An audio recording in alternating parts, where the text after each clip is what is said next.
Hey, it's your girl, your favorite paralegal, aka Cassandra Lynn, and welcome to Legal Doc Talk. So, I took a quick break from work in order to bring you guys an update on the latest with the Diddler, aka Diddy, aka Sean Combs, aka Brotherly Love. Let's hop right on into it. So if you followed me last from the last video, we did go went over the Diddy's attorney's response or letter to the judge regarding the confiscation. The confiscation. I don't even know if that is a word. Um, the what he sees as illegal taking of his trial prep notes earlier this month, and we a couple of questions that Diddy's attorneys was asking the government, and instead of just kind of paraphrasing, I'm just gonna show you guys. So here they really wanted to see who gave them authority to confiscate notes Combs was using to prepare himself from trial. So it was several things that has happened.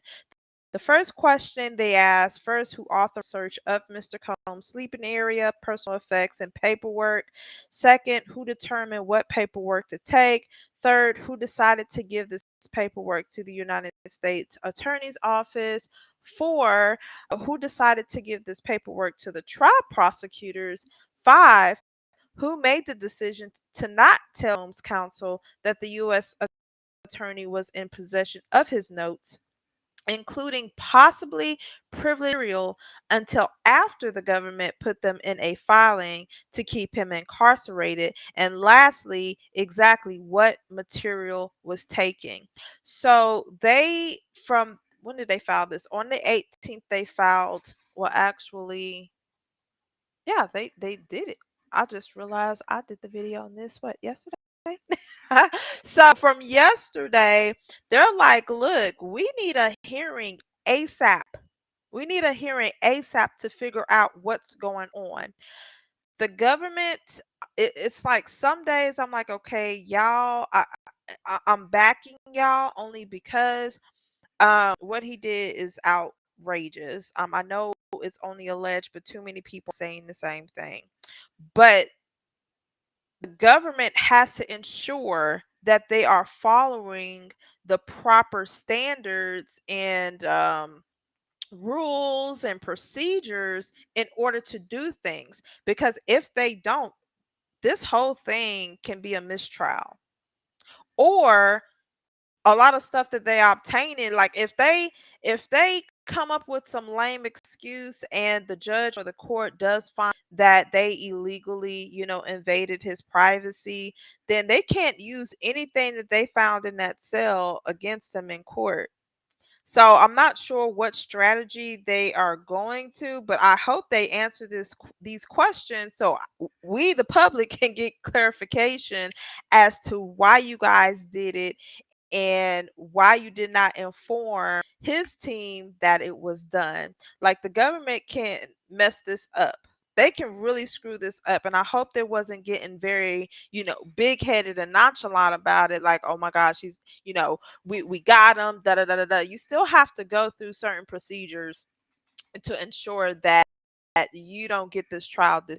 I thought they could buy time due to the overwhelming amount of evidence that they found, terabytes, and then they have the subpoenas that has gone out. So there's a lot of stuff that can actually help them, thoroughly um, prepare for trial. Because, like I said before, I don't think, based off of the amount of evidence that they have, that they will be able to go to trial on May the 5th. But when you do things like this, you can jeopardize everything. So those are the questions. They do have a hearing scheduled for today in a couple of hours. To be exact, it is at 3 p.m. Eastern Standard Time, which will be 2 p.m. my time. So I'm definitely going to be keeping an eye out on the news to see how this went down. But I do want to show you guys the letter that they submitted to the court regarding another issue. So here it says, "We write on behalf of our client, Mr. Sean Combs, to respectfully request that the court direct the United States Marshals to unshackle Mr. Combs prior to bringing him into the courtroom for tomorrow's hearing and for all future court appearances." And this, they said tomorrow, but technically this letter was filed yesterday. During the conference held on October 2024, Mr. Combs appeared in leg shackles throughout the entire proceeding without any justification. This was noticed by the press and the public.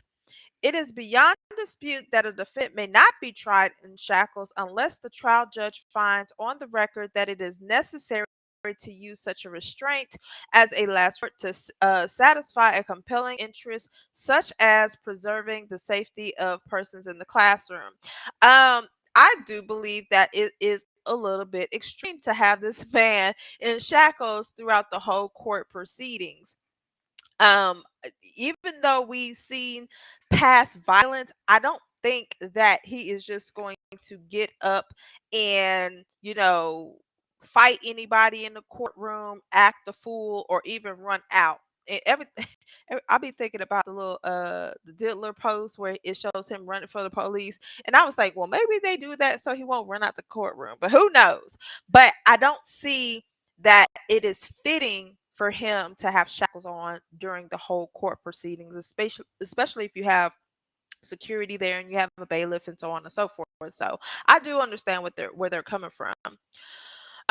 Let's see. It says the Second Circuit declined to extend the rule to other pretrial proceedings. The decision was premised on the assumption that shackling during pre-trial proceedings, unlike trial, would not impact paramount concerns of juror bias. And they quoted or reference a court case, two court cases actually, United States versus Haynes and United States versus Zuber. Given the press attention on the pretrial proceedings in this case, there is substantial risk that potential jurors will learn about the shackling through the media, develop such a bias. In addition to the concerns that shackles will prejudice the jury, the Supreme Court has identified three other fundamental legal principles that weigh against shackling. One, the presumption of innocence and the fact that shackling undermines the presumption of innocence and the related fairness of the fact finding process. Two, the Sixth Amendment right to counsel and participate in one's own defense, and the fact that shackles interfere with the accused's ability to communicate with his lawyer.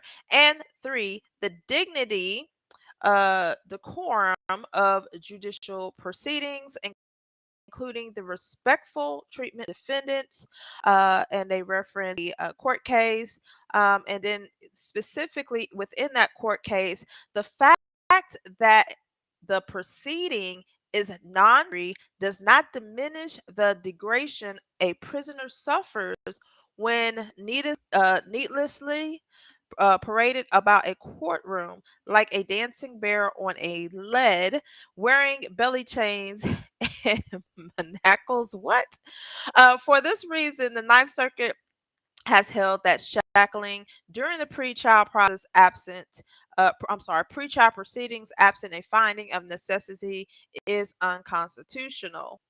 And then they reference United States versus Sanchez Gomez, where in this case, it was vacated and remanded. It says vacating on mutinous grounds and not reaching the merits. So pretty much they're just saying that it's not necessary for him to be shackled during proceedings. Point blank, period.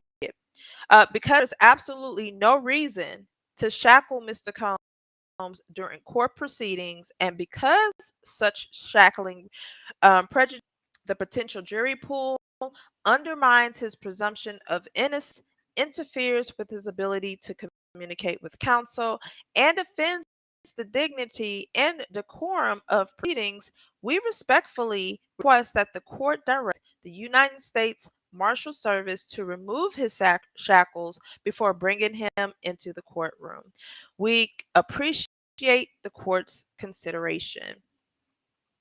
So that's my take on it. As I stated before, I do believe that they should go ahead and unshackle him.